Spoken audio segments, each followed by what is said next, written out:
طبعا انا جاني حضرتك انا في المستشفى، طبعا بعد ما طلعت من المستشفى ورحت البندر، فبقول رئيس المباحث، بقول له انا العربيه بتاعتي مركونه هناك.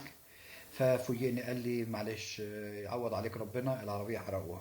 هي عربيتك ايه نوعها؟ عربيتي نوعها عربيه سكودا فليشيا، موديل 97، اه. واخده نمره 12585. جنى. اه جنى.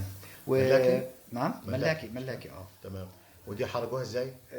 ولعوا فيها، رشوا عليها بنزين، بيقول لك ولعوا فيها وجات المطافي طفتها، جات ثلاث عربيات مطافي عشان يطفوا فيها. يعني ولعوها في فخلوها، مكانها ولا فين؟ لا حركوها بمكانها وخلوها في مكان واسع، اه. طبعا في ميدان. اه. فطبعا خلوها عبارة عن كون فحم، لا ما تنفعش أي حاجة تاني، يعني خلاص كده حرقوها كلها مش كده؟ كلها ما تنفعش حاجة تاني. طيب ماشي، بعت لنا وبعد ما الصور خلصوا، بتاعتك عشان نشوفها. وبعد كده؟ وبعد كده يقول لك خلصوا من العربية، رجعوا على الشقة تاني اللي كانت محروقة جزء بسيط منها وكملوا عليها خالص.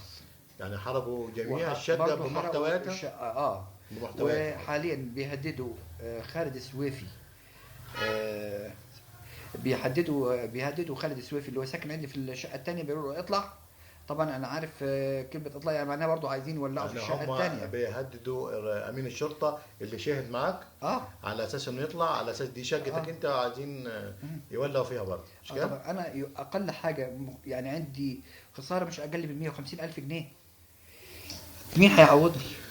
هي الخسارة المادية قريبة، انما الخسارة المعنوية والخسارة والتمثيل بالاذن دي اليمنى مش كده؟ سيادتك انا كل اللي اه املكه طبعا دي كلها دول، حاجات، التعويض المعنوي اكبر من التعويض المادي. دي الحاجات يعني اللي التعويض انا، المادي ده سهل ما سيادتك يتعوض. الماديات دي اللي انا عايش عليها، انا واولادي، ما عنديش دخل تاني. حضرتك شغال ايه؟ انت مدرس؟ شغال شغال اداري، اداري مش كده؟ شغال اداري، ودي بتساعدني في اه. دخلي.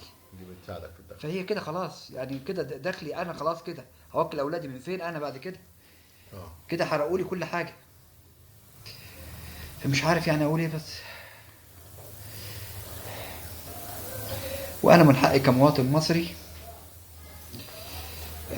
كامل الاهليه طبعا، من حق الدوله علي ان تحميني وتحمي اولادي. يعني انا عايز اسالك، يعني احنا ده كمنظمات اهليه عرفنا المأساة بتاعتك، عايزين نعرف كده، وعارفين ان انت تعبان، واحنا اسفين ان احنا بنسجل معاك في الظروف دي، وانا حاسس بآلامك المعنوية والنفسية قبل ما تكون المادية. فانا عايز ايه، من خلال التسجيل بتاعنا تناشد السادة المسؤولين، اناشد منهم رئيس الدولة، السيد اناشد المشير. المستشير محمد طنطاوي، بتناشدوا بيه بقى؟ اناشده ان هو، انا دلوقتي اولادي مش عارف احركهم ولا يروحوا مدارس ولا يطلعوا من البيوت. من ايه مش قادر تحركهم؟ هم الجماعات دلوقتي بيهددونا. هم لا، انت ما حددتش انتوا من جماعات ولا سلفيين ولا ايه انت؟ لا الدولة يعني جماعات انت دول سلفية. جماعات سلفيه، يعني ناس بتجون يعني مش اه كده؟ ناس بتقول ملتحين يعني. ملتحين. لكن انت ما تعرفهمش لا تبعا. انا ما اعرفهمش قبل كده. تمام. هم بيهددوك بايه دلوقتي؟ بيهددوني يخطفوا عيالي واخواتي اه. وكل من اقارب ليا، ده حتى اصحابي اللي كانوا ماشيين معايا برضو بعت لهم تهديد قلت لهم تهديد بايه بقى؟ بالقتل. طب ليه؟ ما اعرفش ليه، عشان مسيحيين طبعا. اه. يعني انا اتعمل ليه في ده كله؟ ما انا عشان مسيحي، وهم اصلا هم بيضربوني يا كافر. اه. طب ايه انا عملت لهم في حياتي؟ انا عشان مسيحي ده كله يحصل لي؟ طيب انت بتنشد الساده المسؤولين بتقول لهم ايه؟ بناشد وحياتك تاني، بناشد رئيس القوات العسكرية محمد طنطاوي بالتدخل، رئيس القوات المسلحه. رئيس القوات المسلحة بالتدخل الفوري. اه. لا احنا كله عايزين عمار البلد، مش عايز عمار مش خراب البلد، يعني انا انت عايز عمار عايز البلد. الامن والامان، عايز سلامتك ليك الامان ولاولادك والامن الاول. البلدي. عايز سلامتك. احس اني انا مواطن مصري. اه. بنجده، بقول له انا مواطن مصري خايف على بلدي من الخراب، الخراب اللي هو حاليا ماشي، ولو كتر اكتر من كده يبقى بلدنا خلاص كده هتخرب خالص. فيا ريت الرجاء بتاعي يوصل له. اه هيوصلوا ان شاء الله. ومحمد شرف الوزير اناشده برضه، عصام شرف يا ريت يتدخل برضه، سيد رئيس الوزراء. رئيس الوزراء. تمام. معلش انا ظروفي الصحيه مش سامحه. معلش كتر خير.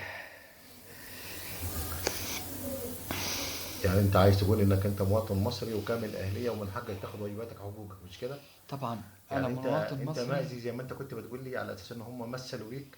مثلوا بيا طبعا، اه. واذوك واذوني طبعا. في جسمك وكده دلوقتي بقيت قدام الناس انا مهان، وانا مذلول، وما اقدرش اقابل حد، ولا مراتي قادره تروح الشغل تقابل زمايلها، ولا انا هقدر اروح الشغل اقابل زمايلي، لان الاهانه كانت اهانه ليا انا من صميم داخلي. ما فيش حاجه اسويها، ولا مال يسويه، ولا اي شيء. بوظوا سمعتي وسمعه اولادي. خسرت كل حاجه، مش هقول غير كده. خسرت كل حاجه وبدون اي سبب، علشان انا كله عشان انا مسيحي مصري.